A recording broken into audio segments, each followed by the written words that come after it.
on episode 23. The GOAT number. LeBron. Michael Jordan. But now he's 6. Shout out LeBron. Had 31 last night. Year 20. Yeah, year 20. Still the trash Lakers. It's the same. Yeah. It's a same LeBron, but it's the same Lakers too. The thing that's so annoying is like Russ, AD, and LeBron played well. It's just they have no shooting and no defense. So even with Russ, like I think even if Russ doesn't play horrible, they're still not going to be able to compete because of the shooting problem and the spacing problem that he provides. So until they trade Russ, I feel like they're at best a play-in team. Yeah, at best. And that's the annoying thing is like you're wasting LeBron's last few years. But you're of wasting because they're gonna trade Russ. They will trade and ship off people when it comes down to it. So why not just do it now instead of starting freaking 5-15 and digging yourself in a hole before you trade Russ? You know what I mean? Yeah. Like why not just do it now? That's all I'm saying. It's basically saying it's such wishful it's telling LeBron and AD, we don't trust that if we give you the pieces, you'll win a title. So what we need is to keep our picks because we're worrying about the future. And it's like a 2029 first-round pick means nothing. It doesn't mean it will anything. in 2029. Hopefully you're good and your first-round picks don't even matter. You won a title and it's worth it, which is what they said about all that talent they traded away for AD. Yeah. Because if you win a title, it's worth it. It's been like that in sports for all of time. Yes. You do what you can to win a title. Like the Cubs trading for Aroldis Chapman or whatever. It's like that in everything, every sport you trade. Well, the Cubs, that's probably the most worth it. I mean, the you least worth it. Won in 108 the years. least worth it is the entire Dodgers roster. Bro, how do you win 100 million games every year? Yeah. And the year you win a World Series, 111 games. The year you win a World Series was the COVID year. Yeah, cheap. So I don't know if that's. No, it doesn't count. Well, I mean, they still won a 60 playoffs. games. They still won a playoffs though. That was actually one of the most fun seasons to watch too. It was great postseason. 60 games, like but baseball is the best. Every team was in the postseason. Baseball is the best postseason. 3-game series. Product. Like you never know who's gonna win. It's so unpredictable. Which personally, I like predictability. I don't know why. I like the monster to just reign. I like domination. Yeah. Probably because I grew up being an Alabama fan, so I just catered to like. It's that like also dynasties and domination. What I've learned about like just like you like the villain and stuff like that. Yeah. You want the greatness to happen when you can see it. So like Tom Brady. If Tom Brady was to win another, you'd be all for it. Because you want to witness the great. You want LeBron to be the GOAT because you saw him. And I know you objectively think he's the GOAT as well. But I don't know if I 100% think he's the GOAT. You want to see the greatest perform when you're alive. You can see it. You don't want to be told the stories. You want to watch it for yourself. Yeah, but I also think. But not that you don't respect greatness. Yeah, I feel like I definitely respect greatness always, no matter if I like the person or not. That's why I still like respect someone like KD. But I've noticed that about you. Great. But I'm saying that I like domination and dynasties. I like those guys. I like the best brands. That's why I like the Yankees, the Lakers. Like I like all the big brands to do well because it's good for the sport. And I'm just not an underdog guy, which is an unpopular opinion, because most people like the underdog to win. And like to root for No, I think that deep down they want what you want to. I know. They just won't come out and say it. Because everyone facts. And I know they won't come out and say it. Comment if you want the Knicks to suck. Everyone wants the Knicks to be good. Everyone wanted Kyrie and Katie to go to the Knicks. Yes. They want the Knicks to have a name. They want the Knicks to be on the biggest stage. But the Knicks organization just sucks, and they treat Spike Lee like trash. That they went to Brooklyn because that's a little. They need new ownership, honestly. At this point, But anyway, we'll go ahead and get started in today's episode. We'll go through some of our topics that we've listed. We know you're going to love today's episode, so please go ahead and like, comment, and subscribe. You can see us on TikTok at Good Point Bro, Instagram at Good Point Bro, TikTok at goodpoint.bro. We'll start out in the NBA since we were already talking about it. A little bit about the season openers already. So first, let's just do this then. We have two different shooting guard start bench cuts. For the first one, we're going to go with more old heads. Then we're going to go young heads on the second. Okay. So for the first one, I think I ended up, So the first one, we got James Harden, Bradley Beal, and Klay Thompson start bench cut. So I really think the obvious here is starting James Harden. He dropped 35 last night. He went crazy last night. Yeah, he lost weight. He took the offseason super serious. He took a pay cut. Yeah, like he's in it. He's like, all right, it's legacy time. Yeah. So start James Harden. I'm benching Bradley Beal. I think he's like he can ball handle. He's really a combo guard, just a great scorer. Yeah, he's been a great scorer for like the past 5 seasons. And then Klay Thompson cut. I really don't. I mean, Klay Thompson's still a good player. He's probably not as. That's good your as now, right? Yeah, now this is because prime Klay. I'm putting over Bradley Beal. Agreed. And but of course I'm starting James Harden. But Klay is just. I'm not gonna say he's a shell of what he was, but he's just not as good as. He's definitely not in his prime anymore. No, yeah, I agree. I have if it's now, I laughed because my voice cracked on the Anyway, man. If it's now, I'm going to start James Harden, bench Bradley Beal, and cut Klay Thompson. If it's prime, I'm still starting James Harden. I think that's a no-brainer. Oh yeah, no-brainer. I'm benching Klay Thompson in his prime, and because he's a two-way guy, one of the best spot-up shooters ever. His defense was ridiculous. Anyway, and then I'm cutting Bradley Beal. But, yeah. Is he a top 75 player, you think? Because he got snubbed. Yes, he is. It's not. Yeah, it shouldn't even be a debate. For sure. It's hard, right? Because the game not only has the players gradually get better with, like, evolution, the game overall has gotten strategically smarter and better. So you watch, like, guys play. Yeah, like they know, stats. Like if you watch like really old, like 100 years ago or whatever, not actually 150, 60, 70 years ago.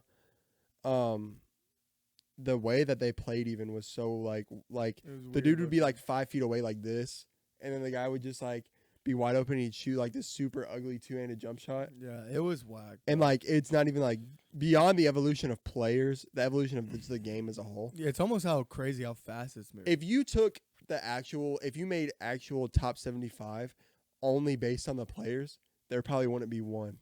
There'd be Wilt. Wilt for sure. That'd be it. Wilt for sure. Wilt was a freak. Wilt had like a 50-inch vertical. Those are all cap. I think he said he benched 500. Yeah, I know. He probably did. No. He's a freak, bro. No, he didn't. He also said he like beefed with Jordan. He also has like 100 kids. Yeah. Did you know that? I knew that he was. Like, there's people that pop up all the time that are randomly will have Wilt Chamberlain's blood. Like, they'll be his grandkid or something. Yeah, that's really weird. Yeah, he would like have a kid in like every away game, basically. Jeez. All right, young heads.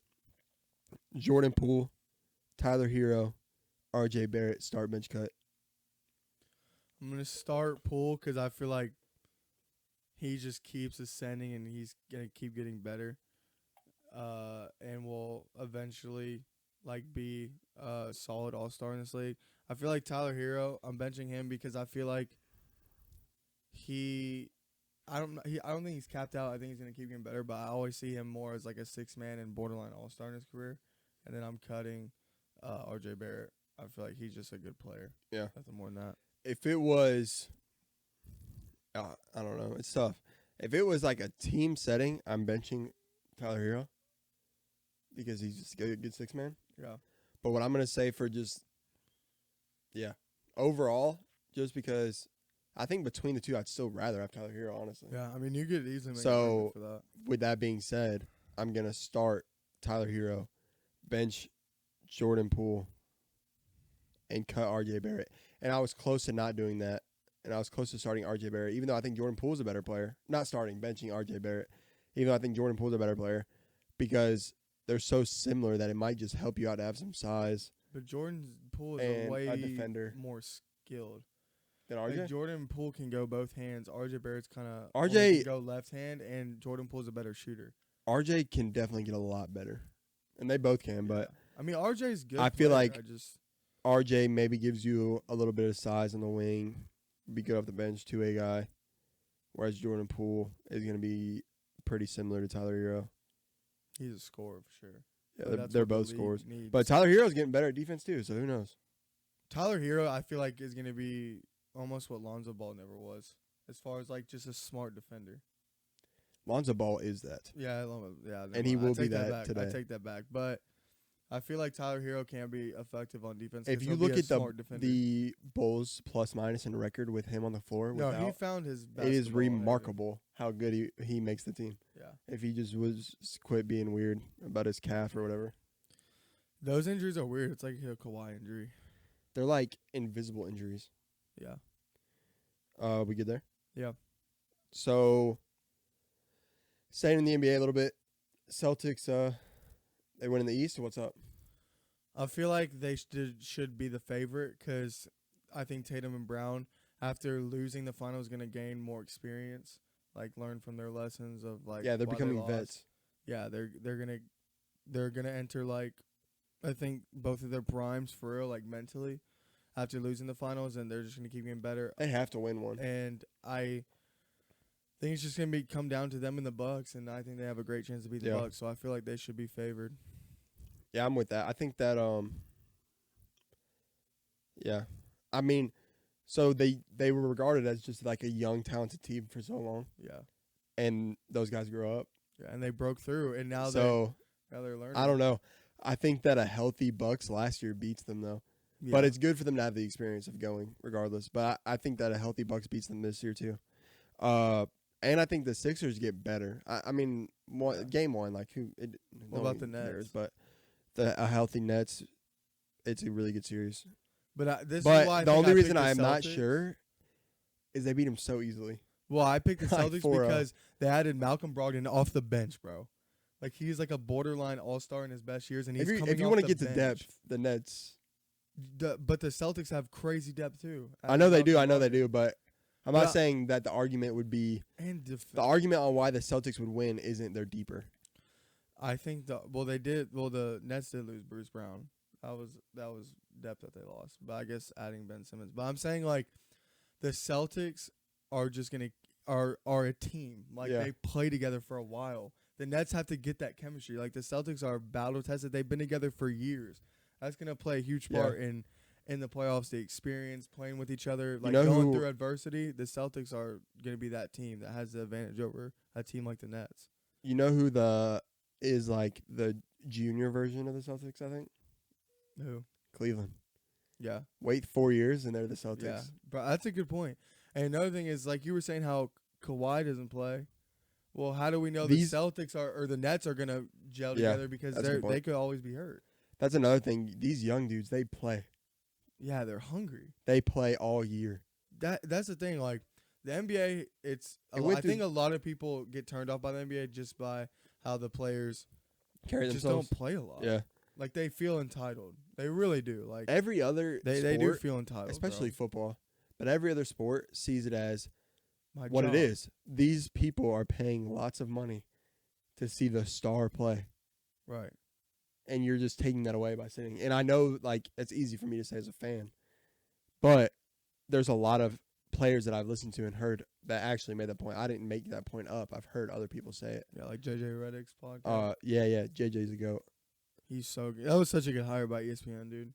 Oh, yeah. It's huge for them. And it's someone to actually like him. He's objective, bro. I like him. I like dude on J Will. I like J Will. Yeah, J Will's solid too. Keyshawn, I think Keyshawn's all right. Yeah. Him and Max are both all right. Max is more the moderator of the show though. But Keyshawn, he's like Mike Green. Yeah. Yeah. He's like the host, but he also offers opinions and just asks questions. But Keyshawn, I feel like, has some dumb takes sometimes. Keyshawn is the most biased person. Yeah, that's what I'm saying. He's so biased, bro. Yeah. He's still riding the Saints just because Jameis Winston plays there. I know. Like, Jameis Winston, he's just not that guy. Like, his best season is 30 touchdowns and 30 picks. Yeah, first ever. It's his best season. And I know he threw for 5,000 yards, but still. He's been hurt for a minute, though. Yeah. Andy Dalton has actually been playing better, I think. Oh, it's Andy Dalton. I forgot he's even in the NFL. So we'll go and move over to the NFL and talk about that if you want. But the Bengals and the Saints played. Bengals won by 4. Saints dropped to 2-4. Bengals are 3-3. Andy Dalton was 17 for 32 with 160 yards. So I take that back. But I bet you he's still statistically better. No, he's not. All right, so he has 580 yards, 3 touchdowns, 1 interception for the season so far. Andy Dalton? Yeah. And then old Jameis has... Let's see here. Ooh, 858, 4 touchdowns, 5 interceptions. He just throws so many picks. Like, yeah, he throws so many. You know how like you could rate players on like in Madden and NCAA? Yeah. Decision making is a 1 for him. He was 25 for 41 his last game he played. for 353 yards, a touchdown, and 2 picks. He throws for so many yards, dude. Because he just chucks it. I know. He's not even bad. It's just like his decision making's bad, which is like one of the main things of a quarterback. Right.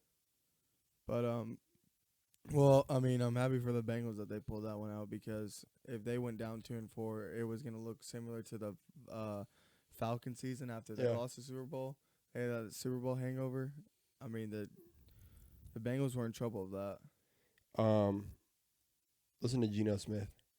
1,500 yards, 9 touchdowns, 2 interceptions, 68.3 QBR. I feel like Russell He's 32. Wilson, because of Geno Smith playing really good too, I feel like Russell Wilson's almost playing himself out of the Hall of Fame. It's getting to that point. Because think about how long he's going to be with the Broncos. He's signed for like a decade. Yeah. Like, if he keeps playing like this for a longer period of time, he might play himself out of the Hall of Fame. That's how bad he's playing. His defense is one of the best in the NFL. So that's the thing. Broncos' defense is solid, and they have weapons. Yeah, that's the question, is how much of Russell Wilson's success was due to Pete Carroll? I think a lot of it. Like, when Tom Brady left New England, everybody was talking about, was it more Belichick or Brady?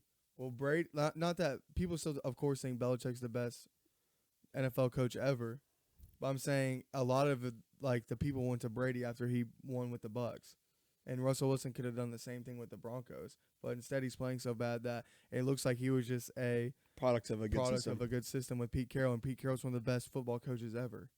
Right. Like, maybe he was like, Pete Carroll was of course going to get to a Super Bowl and win one. Yeah. And I also Wilson think it's just funny happened to be there, and he also is that Pete Carroll system of like a running mobile quarterback. Yeah. That can also throw or whatever. Like Geno. Right. Exactly. And Geno's having success. So who knows, bro? And what's their record? They're 4-2 or 3-3? I think they're 3-3. Imagine if they like just made a run or something. They're 2 that's that game. Hold on. Do you think they can make a run in the NFC? Because I think they won this week. Yeah, they beat the Cardinals this week, so they're 3-3. Do you think they can make a run in the NFC? No. Maybe. You don't think they could win a playoff game?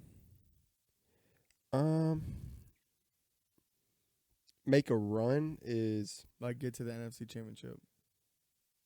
So I don't think they'll make the playoffs is the problem. Oh, okay. Because I think the Rams win that division, and then Rams look rough, bro. I think they still find a way to win the division. I mean, yeah, that'll definitely be the favorite. And then after that, I think that they'll be around 500 the whole year. So the Seahawks, and I don't think that'll be enough to get in anymore. I don't think you'll see a lot of teams that are 8 wins in. Well, they did expand 9 wins in. Yeah, that's true. But also they have the 49ers, who's another team that's probably going to finish with a record very similar. I mean, they I don't know. They have like I don't think they'll make it, but if they do, then you're talking about them playing the Eagles, or Cowboys or whatever. Yeah, Giants. So let's go into that. I mean, I think Eagles or Giants, Cowboys. I definitely think Cowboys are the bigger threat because, of course, they're going to get Dak back. And I just want to say, like, people overrate Dak and then people underrate Dak. There's, like, no middle. Like, everybody's like, he's either a top 5 QB or, like, he shouldn't even be a starter. He's a solid, like, top 10 QB in the NFL, I think. Top 12, top 10 QB. Yeah, I think he's going to be an upgrade of Cooper Rush. And the Dallas Cowboys have, like, one of the best defenses in the past decade. Like, their defense is insane. And they got CeeDee Lamb, and they got some weapons. So I feel like they're a bigger threat than the Giants because I don't trust Daniel Jones in the playoffs. So I came into the conversation wanting to say Giants, and I'm going to go with I don't know. And I want to have an opinion. I don't think I've had enough time to think about it. And the reasoning is the Giants are complete. And I don't think Daniel Jones is – there's no question marks on, like, if this guy comes back, will they change He's not, like, awful. If the strategy is when this guy is healthy, if, like – so, like, the Cowboys are like, okay, if he comes back, 1, does the game plan change? And 2, does he execute as well as Cooper Rush has at that game plan, if it is the same? Or 3, do you change the game plan completely? And then if you do change it, everyone's kind of readjusting, like, do that. But anyway, the Giants are just – they're in a rhythm, and the rhythm will maintain throughout the course of the season. So that's the biggest difference that I see. But the reasoning I don't want to necessarily stick with the Giants anymore is that's why I wanted to stick with the Giants. Here's why I don't. The Cowboys' defense is legit. They're really good. They have a really, really good defense. They have the best defensive player in the world right now, too. For me, not to go with that defense to make the playoffs is rough. Because, like, even if you look at the 2017 Bears. Yeah, 2017. That defense is the only reason they were in the playoffs. Just the defense. Like, almost literally. Yeah. That was, like, one of the best defenses. Like, Mitch's rookie year was... And Eddie Jackson. Mitch's rookie year was his best year. Yeah. Like, it wasn't, like, absolute trash. Like, you had hope that he would get better. But the defense was insane. But the thing is like, you got to get... So, most people would, I think, if they pick Giants, they would say because of their coach. Their coach is really good. Yeah. But I feel like you got to give credit to Mike McCarthy winning 4 straight with Cooper Rush. Like, that's a really good coaching job. You know what I mean? So, I feel like Mike McCarthy is better with the Cowboys, and he'll do good with Dak. I mean, this is year 3 for Mike McCarthy, so it's not like we haven't seen it. But, yeah, I mean, he could end up being up there for sure. I mean, yeah, I guess it's really hard to tell for me. But speaking of coaching, what about those Vikings? Obviously the best team in that division. I mean. Yeah, I mean, they're just, like, so slept on. Nobody talks about them. One-loss team. I had no clue that they because were it's Kirk Cousins and because their one loss is on Monday and they got destroyed. That's why. Yeah. And he always loses primetime. He just got to win a primetime game. Like, he goes crazy if no one's watching but Minnesota. Yeah. If the only people watching are the state of Minnesota, he goes nuts. And then all the Minnesota fans are like... They did lose to the Eagles, though. So that's their only loss. It's to the best team in the NFL right now, probably. That's a decent argument. Yeah, the Bills have got to be it. Yeah, as far as roster, for sure. Chiefs and Bills, to me, probably the best. Bills are what? Bills are 2-loss. No, Bills are 5-1, and the Chiefs are 4-2. Yeah, the Bills. The Bills have had some close ones. Yeah. I mean, they lost to the Dolphins. The Chiefs should have won that game. But the Bills have had more close games than that, too. Yeah. They had a close game with Dolphins. They had a close game with Ravens. They should have lost to the Ravens. Yeah, they should have. The Ravens blew that. And then they lost, or they close one with the Chiefs. But you're at the Chiefs, so a win is a win. Yeah, they are 5-1. They had a close one with the Steelers. Bro, the Eagles are just cruising. 38-3. Yeah. They're cruising, though. The Eagles? Yeah, they are. 31-10 Rams. 41-7 Titans. And they lost 21-19 in a close one. They won 23-20 in a close run, and they've won 24-20. Their schedule has been insane. Play the Packs next week. Like, their schedule has been insane, though. They got a break right here. Rams, Titans, Chiefs, Dolphins, Ravens, and Steelers. That's a pretty tough schedule to start out the year. And they went 5-1 in that stretch. So you couldn't really ask for And they got the Packers, but then after that, they got the Jets and then the Vikings, so we'll see. And then after that, they got the Browns. Definitely no Deshaun Watson. Lions, Patriots, Jets, Bears. Wait. What week is that they play the Browns? I don't know, but I'm just saying that because even if his suspension's up, I think a new one will just come out after that. Well, he's eligible December 8th, so whenever that is, whatever game. This is November 20th. Okay, so he's 2 weeks after that. 3. The third week is December 11th after that game. Oh. December 1st and November 24th. Dang, so they play Thursday. Sunday, Thursday. So that's why he misses too. But anyway. Yeah, I don't know. Moving on from the NFL a little bit, we'll go into college football. Yeah, that was a tough one. I don't want to talk too much about the officiating, but it was a joke. The officiating was straight garbage. And I know what you're thinking. You're thinking, oh, he's an Alabama fan. He's a crybaby. I have never, in any of Alabama's losses, complained about the officiating. But this one was egregious. And there's articles written on the internet about how bad it was. Like, the best way to put it is they let Tennessee play and they didn't let Alabama play. Is that fair? They let Tennessee secondary play. They didn't let Alabama's secondary play. Especially in key moments. And, guys, like the play where their last we got the drive. pick, where Kool-Aid got the pick, they did not throw a flag until like way after he got the pick. Yeah. And the reason why they did that is because they were like, don't you think it's coincidental that they're like, there's no foul for blocking the back on the interception? They were like, what can we call so that we can call the PI? Because the guy that was actually, he was looking straight at the play, didn't throw a flag. That's why he ran it back 60 yards. Because they didn't even know there was a flag. Normally he'll throw the flag and then they'll blow the whistle and then the play's over, you know? Even like when they catch the pick. And that didn't happen. The guy that was watching the play never threw the flag. Yeah. I mean, that was shady, bro. That was shady. And then, dude, so we got the strip fumble.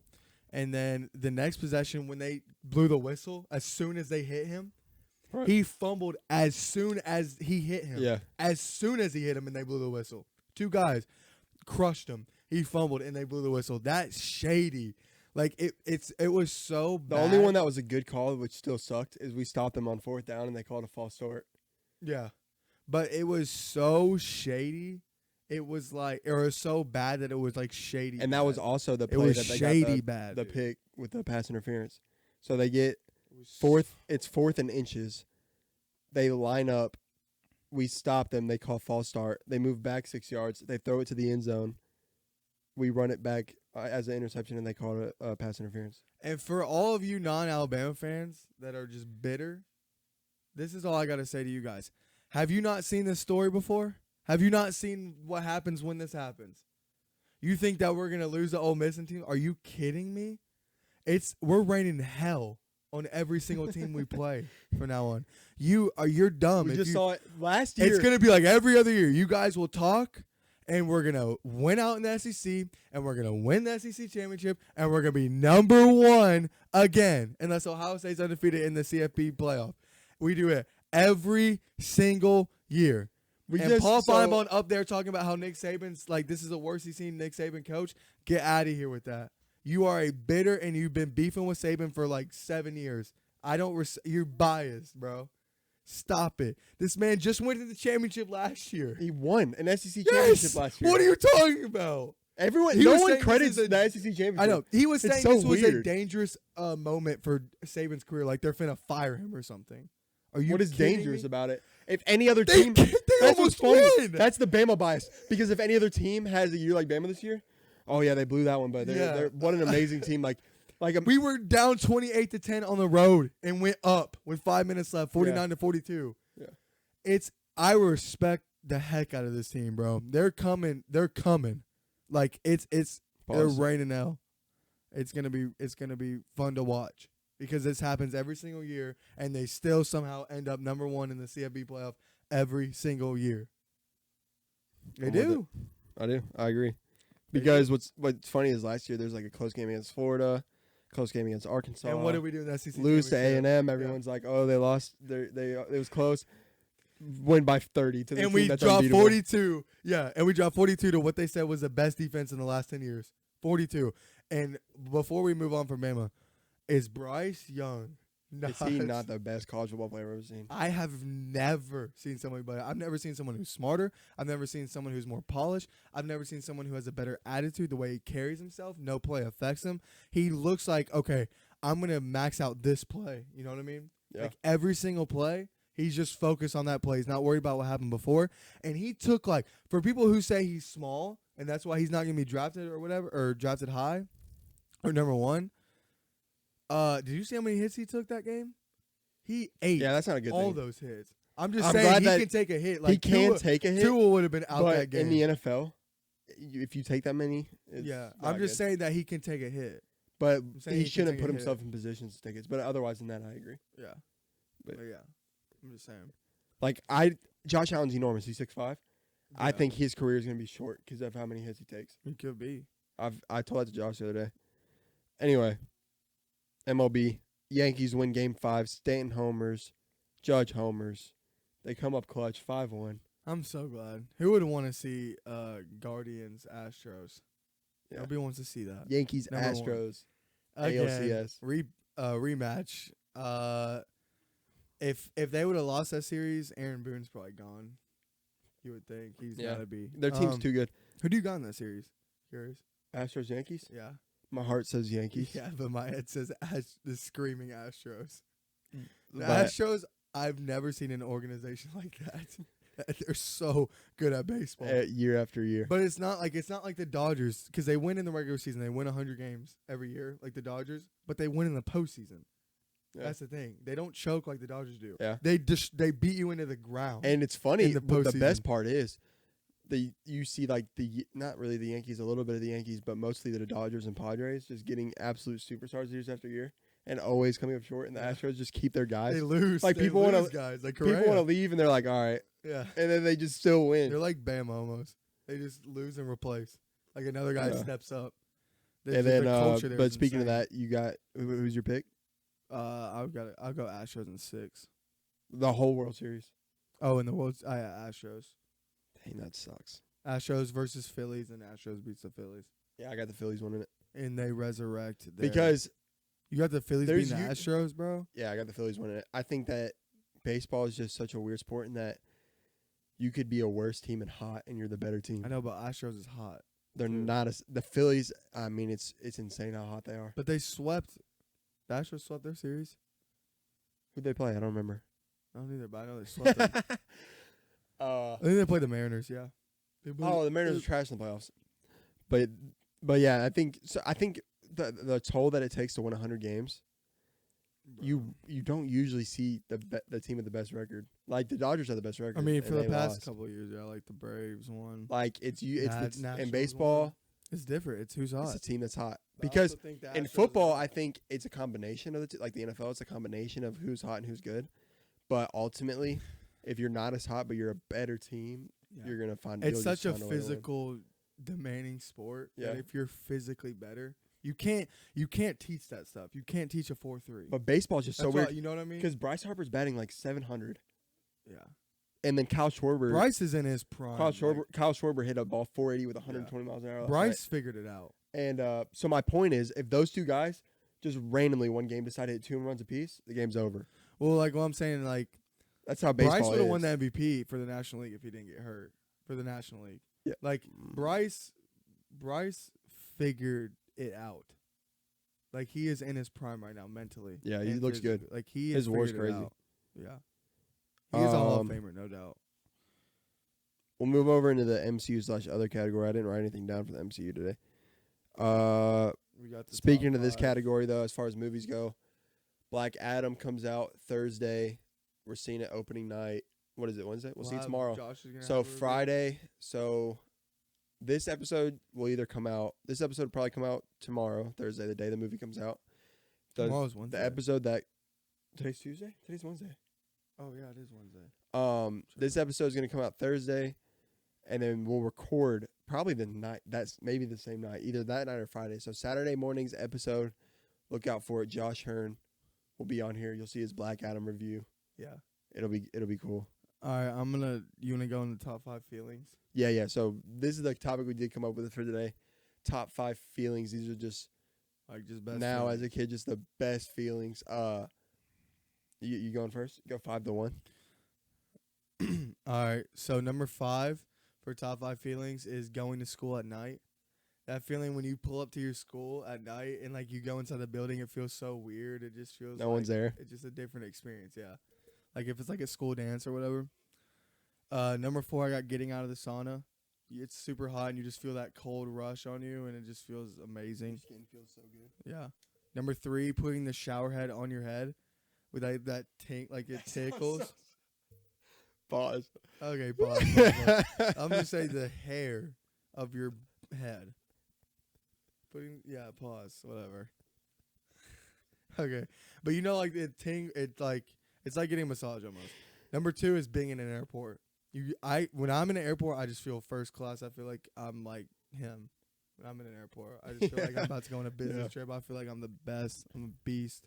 And then number 1 is getting a pump. There's nothing better than getting a pump in the gym. It's the best feeling. You feel big. You feel like the Hulk. You feel like the Rock. Agreed. And you feel like Henry Cavill in Man of Steel. Yeah, Man of Steel, baby. So getting a pump. Underrated superhero movie.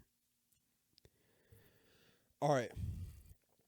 So these are my top 5 best feelings you could ever experience. Number 5, I call the no turn. You're coming home. You're riding with your parents. You want to go out to eat. You're like, are we going? I don't know. But you know that if you turn right down the street, you're going home. And your dad keeps going straight. And everyone in the car knows that you're about to go get something to eat. Holy crap. You're going to have to restart that. Your voice, I mean, it is. I guess it's just talking is straight. There like. It must be talking straight for this long. It's got to Makes it tired. It's got to be. Because I've done well this episode. Maybe. And I'm really focused on not doing it. Oh, really? Yeah. I don't even think about it. Yeah, you got to focus, bro. All right, let's do this. Like, that was rough. That was rough. All right, I'll do it again. Restart. Top 5. These are the best feelings. These are the best feelings that you could ever experience. Top 5. Number 5, I call the no turn. It didn't do it. Yeah, okay. Number 5, I call the no turn. You're going home. Everyone, kind of wants to go out to eat. But you know that if your dad turns right, you're going home. Your dad keeps going straight. You know you're about to get some food. Yeah, greatest feeling. It's such a good feeling. I don't know if you guys have experienced that. I guess we'll find out. Number 4, back/head scratches. Nothing like it. Wants to put you to sleep. Your body's so relaxed. Back/head scratches. The best. Number 3, I wanted to say vacation. But what I decided is the night before you go on a vacation. Yeah, the anticipation. They go so hard. You're just sitting there, you can barely sleep, but you rest so good. It's like a happy feeling. You feel like you have no worries, no responsibility. Night before vacation. Number 2, taking off your socks after a long day, feeling that skin-on-skin contact. You're laying in your bed. You're touching the carpet. No socks. Feels good. Socks after a long day, number 2. And number 1, for the best feeling that you can experience, you wake up. It feels a little bit later than normal. Get ready for school a little bit. Put some clothes on. Walk downstairs. Your mom's like, hey, snow day, no school. What you doing? Yeah. School's canceled. Or you look out the window and you just see it. You heard the news. You're not so sure. Yeah. You open the blinds. You're like, we're out, baby. We're free. Well, because in Alabama, you'd never know. So in Alabama, you could open the blinds. There's nothing. You can go downstairs. Your mom said it's canceled because they assumed. Well, the thing is like the worst feeling in the world. It's polar opposite is when they say there's going to be snow in the morning and there's like, okay, we'll just wait until that actually happens, like the school administration. Yeah. And then you open your window. Stayed with that. And you open your window. Yeah, they wouldn't do it until like 6 a.m. They wouldn't can. But you'll look out your window and there's nothing. And that is the worst feeling in the world. Yeah, I agree.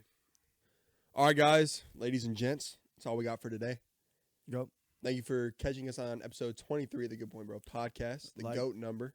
Like, comment, subscribe. Please go ahead and hit that like button. Comment and subscribe. Join it. Join the gang, bro. We're growing. You don't want to miss it. We got 156. We still haven't done the play button. Yeah. You don't want to miss it. Don't sleep. Don't sleep. It's too easy to sleep. Stay awake if you want to get some free merch or something. Appreciate everyone that bought one. Yeah. All right, guys. It's been a pleasure. It's been fun. Y'all stay safe. We'll see you in the next one. All right, episode 24, Black Adam Review, next Saturday. Stay with us. See you then. Peace.